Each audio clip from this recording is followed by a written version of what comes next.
नमस्कार दोस्तों। बांग्लादेश में शेख हसीना के सत्ता के तख्ता पलट के बाद यूनुस खान की सरकार आई है।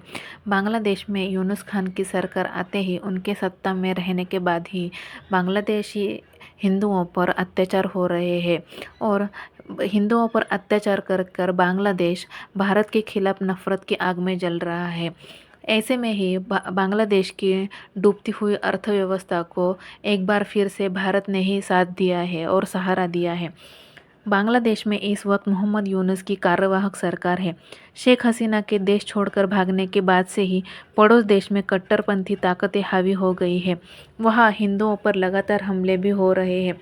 हालांकि पीएम मोदी हमेशा से ही पड़ोसी देशों से अच्छे संबंध बनाने के हिमायती रहे हैं। बांग्लादेश में इस वक्त भारत के प्रति नफरत की आग में धधक रही है। शेख हसीना की सरकार के जाने के बाद कट्टरपंथी लगातार भारत के खिलाफ जहर उगल रहे हैं।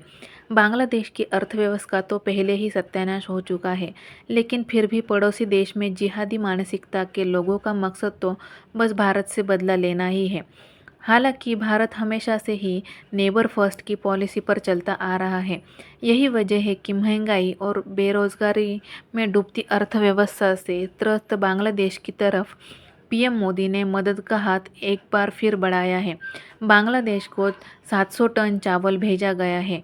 यूनुस खान की सरकार आने के बाद यह पहला मौका है जब बांग्लादेश को मदद भेजी गई है। ढाका ट्रिब्यून की रिपोर्ट के अनुसार बांग्लादेश की सरकार की तरफ से इस संबंध में एक जारी प्रेस रिलीज जारी की गई है। इस रिलीज में बताया गया है कि स्थानीय बाजार को बढ़ते दामों को नियंत्रित करने के लिए भारत से 690 टन चावल की खेप गुरुवार सुबह चटगांव बंदरगाह पर पहुंचेगी। बांग्लादेश के वाणिज्य मंत्रालय और से बुधवार को जारी रिलीज में आगे कहा गया कि खेप लेकर भारतीय मालवाहक जहाज एमवी तानाइस ड्रीम सुबह करीब 5:30 बजे बंदरगाह पर लंगर डालेगा। बांग्लादेश में मोहम्मद यूनुस के नेतृत्व वाली अंतरिम सरकार के सत्ता में आने के बाद से यह भारत से चावल का आयात पहली बार की खेप है। चावल की यह खेप 11 नवंबर को ही दोनों देशों के बीच हुए समझौते के तहत आयात की जा रही है। इसमें कहा गया है कि परीक्षण के बाद खेप जल्द ही जारी कर दी जाएगी। डूब रही बांग्लादेश की अर्थव्यवस्था को इस वक्त डूबने के कगार पर नजर आ रही है। एक वक्त था जब शेख हसीना के राज में बांग्लादेश के कपड़ा उद्योग का डंका दुनिया भर में बजता था, लेकिन अब देश की पूरी अर्थव्यवस्था चौपट हो चुकी है। IMF के मुताबिक मौजूदा वित्त वर्ष में बांग्लादेश की जीडीपी करीब 3.5 की गति से रेंगती नजर आएगी। अगले वित्त वर्ष में इसमें कुछ सुधार की उम्मीद जताई गई है। आलम यह है कि बांग्लादेश को IMF से हाल ही में $2 बिलियन का लोन लेना पड़ा है।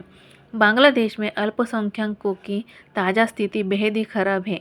हिंदुओं पर लगातार ही हमले तो पहले ही हो रहे थे, हालांकि में ईसाइयों को भी पड़ोसी देश में निशाना बनाया गया है। सत्ता विरोधी आंदोलन की आड़ में बांग्लादेश में मंदिरों पर जमकर हमले किए जा रहे हैं।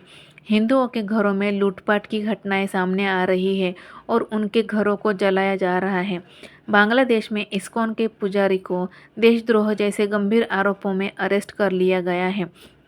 इधर भारत में अवैध बांग्लादेशियों पर सरकार का एक्शन जारी है। दिल्ली से लेकर अन्य शहरों में अवैध बांग्लादेशी की धरपकड़ जारी है। तो आपकी इस वीडियो के बारे में क्या राय है? क्या भारत ने बांग्लादेश को जो मदद का हाथ दिया है वो सही है या गलत है? यह हमें कमेंट करके ज़रूर बताइए और वीडियो को लाइक और शेयर ज़रूर कीजिए और चैनल को सब्सक्राइब ज़रूर कीजिए।